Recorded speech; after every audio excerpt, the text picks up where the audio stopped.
Hi there, it's Olga. Welcome back to my 25 days of Christmas crafting marathon. Today is the day 2 of the series and I'm going to show you how I made those two house-shaped Christmas cards. Although both cards look really intricate and special, they are extremely easy to put together.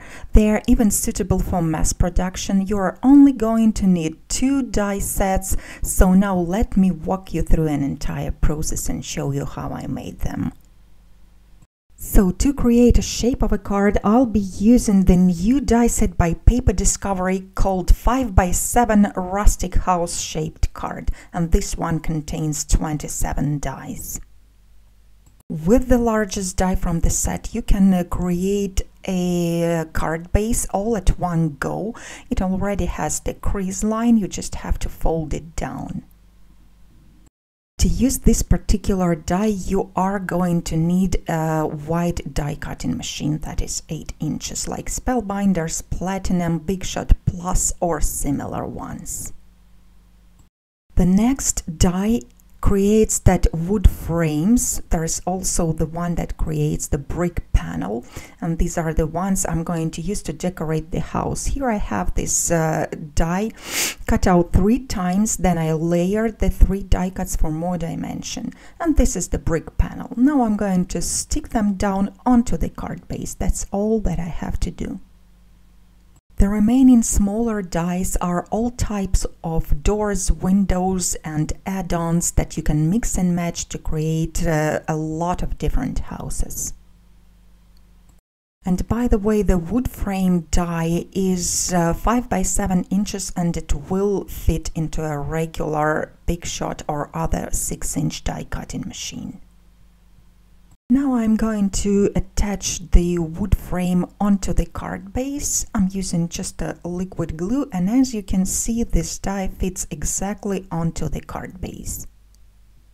And again, if you only have a smaller die cutting machine, you can die cut this frame, stick it down onto the regular 5 by 7 card base, and then trim off the 2 top corners. And now it's time to add some windows and a door. For a door, I have decided to use that arched die. It can also be a window depending on the color of cardstock that you are using. You can see that the die has some openings, and those can be used for embossing or for stenciling. Here I'm applying some ink through the openings using the die as a stencil. Then I'm just going to use the liquid adhesive to stick it down right in the center. As always, you can find the list of supplies that I'm using down below in the description box, as well as on my blog. I'm also going to add a lot of windows, and I have chosen these 2 shapes. They are a rectangle and a square, just to create that very traditional wood frame house. I've die cut the windows out of chocolate brown cardstock, and now I'm just sticking them down onto the card base, just like I did with the door. It's pretty simple. For the upper floor, I'm going to use the smaller square windows. At this point, I have decided to change the color of the door to chocolate brown to match the windows and to create a bit more dramatic look. I have simply created another die cut and I'm sticking it down right on top of the existing one. You can see that it's very forgiving and you can make a lot of changes as you go. To make window panes, I used the same die and I've die cut those shapes a few more times, and this time I'm just going to use the window panes instead of the frames. So I'm applying some glue right onto the card base and I'm sticking down the window panes. You actually don't have to use a pickup tool because the die cuts are large enough to manipulate with your hands. Now when the first house is finished, let me create the second one really quickly. I have made the 5 by 7 card base using the same die. Then I used the frame die again, but this time I trimmed it down to only use the top part. And here is the brick panel that I showed you earlier. I'm going to attach it at the bottom of the card. For this house number 2, I'll be using that large arched window die to create both the door and the windows. There are also a couple of smaller dies included in this set to create a chimney, and this time I'm going to add it as well. For the previous house, I used the die-cut inlay technique to create the windows. This time I'm going to use both the background and the frame die to create the arched windows. I just have to stick down the overlay on top of the background. I have already adhered the wooden frame, but I would like to add the chimney behind it, not in front of it. So I'm just using the spatula to lift up the die cut, and then I'm adding a tiny bit of glue and inserting that chimney between the wooden frame and the card base. And here is one more little detail to go on top of the chimney if you want to add it. I have created 5 arched windows, and now I'm going to trim down 2 of them since I want the ones at the basement to be a bit smaller.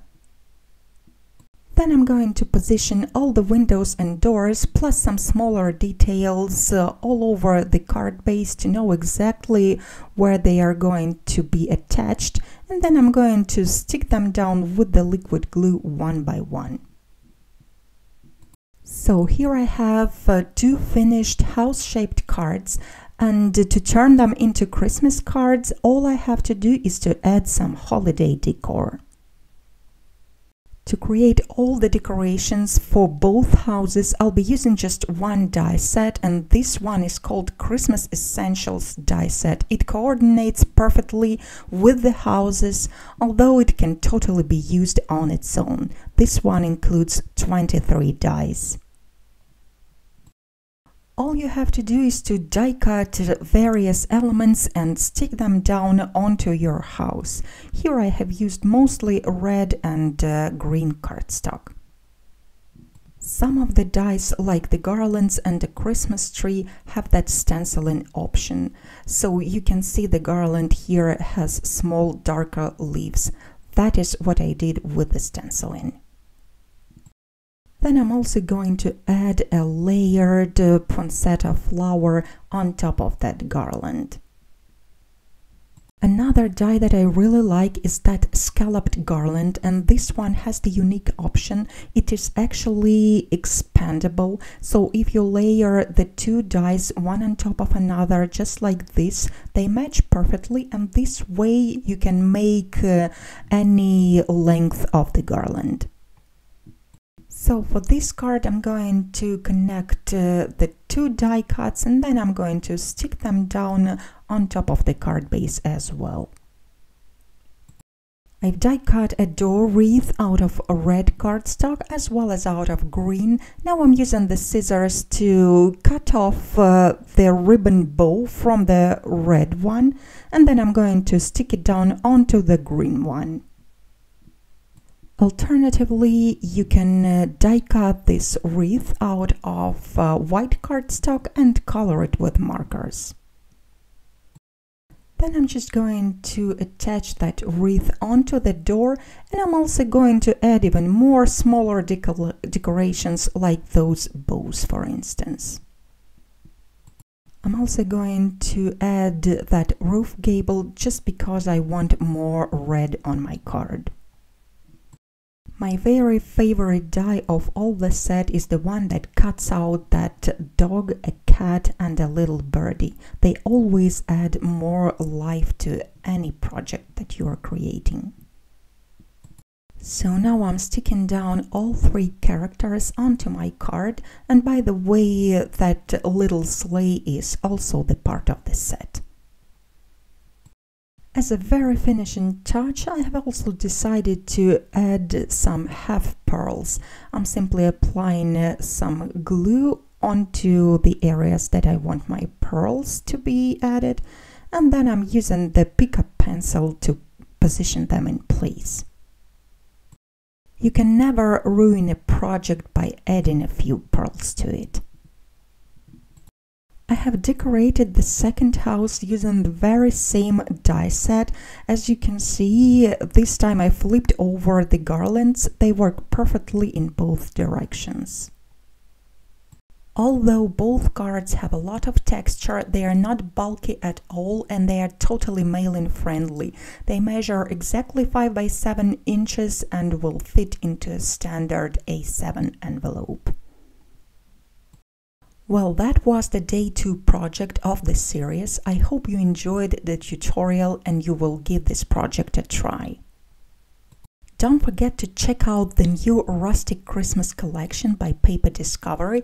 There are lots of interesting products there. Thank you so much for watching and don't forget to come back soon for the project number 3. Bye bye!